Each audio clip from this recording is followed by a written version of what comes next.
बिना किसी औपचारिकता के सबसे पहले तो इस आदिवासी महापंचायत में आदिवासी विद्यार्थियों के द्वारा जो मांग पत्र रखी गई है, उस मांग पत्र का मैं समर्थन करता हूं। इस मांग पत्र का मैं हार्दिक अभिनंदन करता हूं। और यह जो मांग पत्र है, इस मांग पत्र को जब मैं पढ़ रहा था, हमारे क्रांतिकारी साथी ने क्रांतिकारी लहजे में यह मांग पत्र रखी है, क्योंकि हम आपसे भीख नहीं मांग रहे हैं, ये हमारा अधिकार है, आपको देना पड़ेगा। अगर नहीं देंगे तो छीन करके लेंगे, इस बात को याद रखिएगा। तो इस मांग पत्र को पढ़ते हुए जब मैं इसके एक एक डिमांड को पढ़ रहा था, एक जगह लिखा हुआ था आदिवासी महापुरुषों। दोस्त, आदिवासी समाज में महिला और पुरुष नहीं होता है। आदिवासी आदिवासी होता है। जितनी महिला का योगदान है उतना ही पुरुष का योगदान होता है। तो हम अपनी संस्कृति को नहीं छोड़ेंगे, हम अपने इतिहास को नहीं छोड़ेंगे, और हमको किसी और की संस्कृति और किसी और के इतिहास में अपने आप को एडजस्ट करने की जरूरत नहीं है। ये दूसरे समाज में होता होगा, महिला और पुरुष। आदिवासी समाज में महिला और पुरुष नहीं होता है। होता है क्या? हमारी बहनें बैठी हुई हैं, हमारे भाई बैठे हुए हैं। हमारे घर में, हमारे परिवार में जितनी इज्जत पुरुष का है उतनी ही इज्जत महिलाओं का भी होता है। यही आदिवासी होने की पहचान होती है। तो मैं आपसे आग्रह करता हूं कि आप महापुरुषों की जगह महामानव शब्द का इस्तेमाल करना शुरू कीजिए। अन्य मांगों को जब मैं पढ़ रहा था, यह जो मांग है, इस मांग के लिए मैं यह बात आप सबके सामने साझा करना चाहता हूं कि हमारे साथी ने कहा कि अब हम बोलना सीख गए हैं, अब हम राजनीति भी समझ रहे हैं, अपनी मांग भी हम मनवा लेंगे। और यह जो बोलने का इतिहास है, यह एक लंबा संघर्ष है, एक लंबी लड़ाई है। और इस संघर्ष में आपने बार बार देखा होगा कि किस तरीके से हमारी लड़ाई को गुमराह करने की कोशिश की जाती है, उसको भटकाने की कोशिश की जाती है। सबसे पहले जो हमारी पहचान है आदिवासी, उसको आजकल वनवासी करने का प्रयास किया जा रहा है। बोलिए, अगर वन में रहने वाले लोग वासी हैं तो जो लोग फ्लैट में रहते हैं उसको फ्लैट वासी कहना शुरू कर दें क्या? अरे भारत में रहने वाला हर कोई भारतवासी है, लेकिन इस जमीन पर सबसे पहले जो उन्होंने रहना शुरू किया, निवास करना शुरू किया, वो आदिवासी हैं। और ये सम्मान की बात है, ये गर्व की बात है। जो इस बात को गुमराह करना चाहते हैं, उनकी राजनीति आपको समझना पड़ेगा। उनकी राजनीति क्या है? उनकी राजनीति यह है कि आपका जंगल काटने के लिए आप कुल्हाड़ी का इस्तेमाल करते हैं, लेकिन उस कुल्हाड़ी में जो लकड़ी लगी होती है वो किसी पेड़ की ही लकड़ी होती है। यह जो राजनीति है, इस राजनीति को हमको समझना पड़ेगा कि हम किस दौर में आ जाकर के खड़े हैं। देश की महामहिम राष्ट्रपति आदरणीय द्रौपदी मुर्मू जी भी आदिवासी हैं, है कि नहीं है? और आपने टीवी में देखा होगा, बड़े जोर शोर से कांग्रेस पार्टी पे कीचड़ उछाला गया कि हम आदिवासियों का सम्मान नहीं करते हैं। बताइए, इस देश का इतिहास उठा करके देख लीजिए। पंडित जवाहरलाल नेहरू वो पहले व्यक्ति हैं जिन्होंने आदिवासियों के प्रतिनिधित्व को संविधान सभा में सुनिश्चित किया, और यह सुनिश्चित किया कि अंग्रेजों ने जिस तरीके से जंगल के कानून बना करके आदिवासियों को उनके जल जंगल जमीन से महरूम कर रहे हैं, जंगल जमीन पे पहला अधिकार आदिवासियों का होगा, ये पंडित जवाहरलाल नेहरू ने सुनिश्चित किया। आप इतिहास उठा करके देख लीजिए। और मैं प्रधानमंत्री की तरह इतिहास में फेल नहीं हूं, पूरा नंबर आया है हमको इतिहास में, पूरा नंबर आया है। इतिहास उठा करके देख लीजिए कि जिनको डीनोटिफाइड ट्राइबल्स कहा जाता था, अंग्रेजों ने, जो हमारे महान नेता थे, आपने तांत्या मामा का नाम सुना होगा, आपने जो है धरती आबा बिरसा मुंडा का नाम सुना होगा, ये जल जंगल जमीन की लड़ाई लड़ने वाले हमारे महामानव हैं, आदिवासियों के महान योद्धा हैं, और इनकी लड़ाई में मुक्ति का मार्ग था, इनकी लड़ाई में आजादी का मार्ग था। इस लड़ाई के चलते जो इस देश के मूल निवासी हैं, आदिवासी हैं, उनको ब्रिटिशर्स ने, अंग्रेजों ने क्रिमिनल घोषित कर दिया था। आपको इतिहास जानना चाहिए कि सबसे पहले पंडित जवाहरलाल नेहरू ने उसको डीनोटिफाइड किया, कहा कि वो क्रिमिनल नहीं है, इस धरती पे उनका पहला हक है, वो पहले नागरिक हैं, पहले अधिकारी हैं। कांग्रेस के इतिहास की बात करते हैं। आप मुझे बताइए, हमारे साथी ने बिल्कुल ठीक कहा, अगर आपका वोट और हमारा वोट एक नहीं हुआ होता, क्यों पत्रकार महोदय, आपका वोट और एडिटर का वोट एक नहीं होता, महिला और पुरुष का वोट एक नहीं होता, हेलीकॉप्टर पर उड़ने वाला और साइकिल पर चलने वाला का वोट अगर एक नहीं होता, तो जया साहब के पप्पा इंदौर का चक्कर लगा रहे होते। सुने हैं डैडी जी घूम रहे हैं आजकल जया साहब के, क्यों घूम रहे हैं?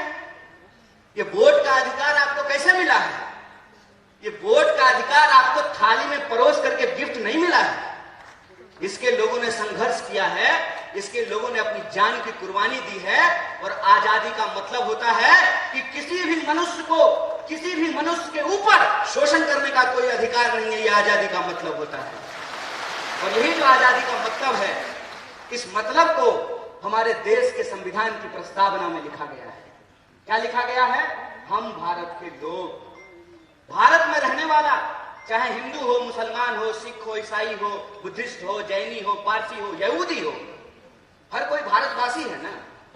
जब भारत में रहने वाला हर कोई भारतवासी है, तो चाहे गोंड हो, भील हो, उरांव हो, सभी लोग आदिवासी हैं। यह एकता हमको समझनी पड़ेगी, यह एकता हमको बना करके रखनी पड़ेगी। इनकी चालाकी आपने देखी, एक दूसरे से लड़ा रहे हैं। ये क्यों लड़ा रहे हैं? ये इसलिए लड़ा रहे हैं ताकि हमारी शक्ति आपस में बट जाए। मणिपुर जल रहा है, मणिपुर में मणिपुर के रहने वाले लोग को ही आपस में लड़ाया जा रहा है, और सरेआम आपके रूंगटे खड़े हो जाएंगे। यहां बैठी हुई महिलाओं से मैं हाथ जोड़ करके माफी मांगता हूं। बतौर पुरुष हमने ऊपर आपके ऊपर बहुत सारा अत्याचार किया है, इसके लिए हाथ जोड़ करके हम आपसे माफी मांगते हैं। शर्म आती है, शर्म आती है कि आजादी के 75 साल बाद भी बदला निकालने के लिए निर्वस्त्र होकर के आप एक महिला को घुमा रहे हैं, और आप कहते हैं कि हमने आदिवासी महिला को राष्ट्रपति बनाया है। आप एक आदिवासी महिला को राष्ट्रपति बनाए हैं और एक आदिवासी महिला को निर्वस्त्र करके घुमाया जा रहा है, और महामहिम अपने मुंह से एक शब्द नहीं बोलती है। यह बात हमको समझनी पड़ेगी कि लकड़ी काटने वाले कुल्हाड़ी में भी लकड़ी लगा होता है। इस राजनीति को हमको समझना पड़ेगा। हमको समझना पड़ेगा कि अगर जो हमारा वोट और आपका वोट एक है, महिला और पुरुष का वोट जो एक है, हेलीकॉप्टर पर चलने वाला और फॉर्च्यूनर पर चलने वाला और टूटी हुई साइकिल लेकर चलने वाला का वोट जो एक है, यही वोट की ताकत है कि यह जमहूरियत जिंदा है, यह लोकतंत्र जिंदा है। 5 साल के लिए ही सही, 5 साल के लिए ही सही, इनको जनता के बीच जाना पड़ता है, जनता की अदालत में आना पड़ता है, और अपनी नाकामियों को छुपाने के लिए तरह तरह का झूठ बोलना पड़ता है। अभी हमको एक पत्रकार पूछ रहे थे कि गृह मंत्री ने कहा है मां बाप ने कितना सुंदर नाम रखा है, नरोत्तम, नड़ों में उत्तम, और काम कैसा है? निकृष्टम। कैसे है निकृष्टम? निकृष्टम ऐसे है कि भाई तुम सरकार चला रहे हो, 20 साल से तुम्हारी इस प्रदेश में सरकार है, और तुम विपक्ष की तरह सवाल पूछ रहे हो। है दम चैलेंज करते हैं यहां से खड़ा होकर के। इंदौर में 2 गृह मंत्री है, चैलेंज करते हैं कि अगर हमने गलत किया है तो हमको इंदौर की जेल में डालो, अगर हमने गलत नहीं किया है तो देश को गुमराह करना बंद करो, देश से माफी मांगो, बकवास करना बंद करो। हमको मालूम है कि ये झूठ क्यों बोलते हैं। ये झूठ इसलिए बोलते हैं क्योंकि हमारे सच का सामना नहीं कर सकते हैं। करेंगे हमारे सच का सामना। सच ये है कि इनका बेटा विदेश पढ़ने के लिए गया है, मामा का। और मामा के संदर्भ में मैं आपको बता दूं, मेरा नाम कन्हैया है और कन्हैया ने कंस का वध किया था और कंस भी मामा था। ये संदर्भ मैं इसलिए बता रहा हूं कि हमको सच्चाई आंख खोल करके देखने की जरूरत है। इस प्रदेश में गरीब के लिए महाविद्यालय नहीं बनेगा, गरीब के लिए विश्वविद्यालय नहीं बनेगा, गरीब के लिए छात्रावास नहीं बनेगा। क्यों? क्योंकि जब मुख्यमंत्री का बेटा विदेश पढ़ने के लिए जाएगा तो आदिवासी के लिए महाविद्यालय क्यों बनाएगा? और जब चुनाव आ गया है, 20 साल से सरकार चला रही है, जब चुनाव में 20 महीना बचा है, तब इनको बहन लाडली की याद आई है और क्या कह रहे हैं कि हम 2000 रुपया दे देंगे। चाचा, आप 2000 रुपया अपने पास रखिए। ये बताइए कि 350 का सिलेंडर 1400 रुपए में क्यों मिल रहा है? 750 रुपया तो रिचार्ज कराने में लगता है। बहनें यहाँ पे बैठी हुई हैं, 2000 रुपया दे दीजिएगा तो 2 महीना ठीक से 2 मोबाइल रिचार्ज भी नहीं हो पाएगा। ठगते हैं, ठग रहे हैं हमको। आपका खेल हम समझ रहे हैं, आपका खेल हम समझ रहे हैं कि आप हमारे आंख में धूल झोंक करके हमारी संपत्ति, हमारा रिसोर्स हमसे छीन रहे हैं। और जब हम अपने जल जंगल जमीन की बात करते हैं तो ये हमारे ऊपर तरह तरह का आरोप लगाते हैं। कहते हैं जल जंगल जमीन की बात करने वाले लोग अर्बन नक्सल होते हैं। हाय रे गृह मंत्री, बड़ी दया आती है आपको। 2 बार की सरकार है इनकी, 20 साल से मध्य प्रदेश में सरकार चला रहे हैं। और मेरे पिताजी मुख्यमंत्री नहीं थे, ना प्रधानमंत्री थे। मैं एक साधारण परिवार का लड़का हूं, लेकिन मेरे पास महात्मा गांधी की तरह, बिरसा मुंडा की तरह, शहीद आजम भगत सिंह की तरह, डॉक्टर बाबा साहब भीमराव अंबेडकर की तरह सच की ताकत है। इस बात को याद रखिएगा। अरे पूरी ताकत लगा लीजिए। आप हमारी सच्चाई को नहीं बदल सकते हैं। हम सच के लिए लड़ रहे हैं, हम अपने लोकतांत्रिक अधिकार के लिए लड़ रहे हैं। और लोकतंत्र का क्या मतलब होता है? लोकतंत्र का मतलब यह होता है कि जैसे मुख्यमंत्री के बेटा का वोट एक होता है, उसी तरह से आदिवासी के बच्चा का भी वोट एक होता है। अगर मुख्यमंत्री के पास पैसा है, वो अपने बच्चे को विदेश भेज सकता है, तो हम भी इस देश में टैक्स देते हैं। हमारे बच्चों के लिए भी अच्छी शिक्षा की व्यवस्था होना चाहिए, अच्छा अस्पताल होना चाहिए, अच्छी सड़कें होनी चाहिए, महिलाओं की सुरक्षा होनी चाहिए। यह हमारा हक है। और जब हम अपना हक मांगते हैं तो हमारी बात को गुमराह करने की कोशिश करते हैं, लेकिन हम गुमराह होने वाले नहीं हैं। इनका खेल हम समझते हैं। हम आपके टैक्स के पैसे से, आपके टैक्स के पैसे से हमने पीएचडी की है, हमने आपका नमक खाया है। और हम नमक हराम नहीं है, हम नमक हलाल हैं। और हम आपके साथ यह नमक का वादा करते हैं क्योंकि हम महात्मा गांधी की पार्टी से हैं। और महात्मा गांधी ने नमक का आंदोलन कराया था और अंग्रेजों को धूल चटाया था। इस बात को हम इनको याद दिलाना चाहते हैं। अगर हम इस देश को अंग्रेजों से मुक्ति दिला सकते हैं तो अंग्रेजों की चापलूसी करने वालों से भी मुक्ति दिला सकते हैं। हमारे स्कूलों को बंद करके, हमारे छात्रावासों को बंद करके, तरह तरह का भर्ती घोटाला करके, घोटाला खत्म ही नहीं हो रहा है। रोज नया घोटाला पैदा हो जाता है। अभी जो नया घोटाला आया है उसका नाम है पटवारी घोटाला। और मैं वीडियो देख रहा हूं, वीडियो में जो पटवारी घोटाला नहीं, पटवारी परीक्षा की जो टॉपर है, उसको पूछा कि मध्य प्रदेश का राजधानी कहां है, तो बोली दिल्ली। हम बोले बिल्कुल ठीक बात है। आजकल मध्य प्रदेश में सारा कंट्रोल दिल्ली से ही चल रहा है। बेचारे नरोत्तम मिश्रा जी, उनको फिल्म का बड़ा इंटरेस्ट है, अक्सर दीपिका पादुकोण को देखते रहते हैं। दीपिका पादुकोण क्या पहनी है? अरे राज्य चला लो यार, गृह मंत्री हो, तुम्हारे राज्य में सबसे ज्यादा महिलाओं के खिलाफ अत्याचार हो रहे हैं, सबसे ज्यादा आदिवासियों के खिलाफ अत्याचार हो रहे हैं। राज्य समझ में नहीं रहा है। कहते हैं ना, घर में नहीं दाने, अम्मा चली भुनाने। पहले अपना राज्य तो चला लीजिए। घोटाले होते रहते हैं और पूरा कंट्रोल। पहले इनको मुख्यमंत्री बनने का मन था, मुझे भी सूत्रों से पता चला है। क्या क्या चीज है? मीडिया के लोग यहाँ बैठे हुए हैं, बोलिए ना, डरिए मत। अरे लोकतंत्र है, सबको बोलने का हक है। अरे हम लोग तो एक नारा लगाते हैं, जगह है कितनी जेल में तेरे, देख लिया है देखेंगे। कितने लोगों को जेल में डाल देंगे? सच बोलिए, सच की ताकत होती है। पहले इनको कहा कि ऐसे ही उलझलूल बात किया करो, सोशल मीडिया पे पॉपुलर हो जाओगे। और जैसे पटवारी की परीक्षा की टॉपर को मध्य प्रदेश की राजधानी दिल्ली लगती है, इनको भी सत्ता का केंद्र आजकल दिल्ली लगता है। और जब चुनाव आता है तो दिल्ली इंदौर में घूमना शुरू कर देता है। आजकल दिल्ली इंदौर घूम रहा है। तो जब आ ही गए हैं नेकी और पूछ तो इनसे पूछ लेना चाहिए कि क्यों घोटाले पे घोटाले हो रहे हैं, क्यों आदिवासियों के खिलाफ अत्याचार हो रहे हैं, क्यों महिलाओं के खिलाफ अत्याचार हो रहे हैं, क्यों आपके द्वारा किए गए एक भी वादे पूरे नहीं किए गए। और जब चुनाव आया है, लाडली योजना, समझ रहे हैं साहेब, अपने लाडले के लिए लाडली योजना लेकर के आए हैं साहब। ये सच्चाई हम देख रहे हैं।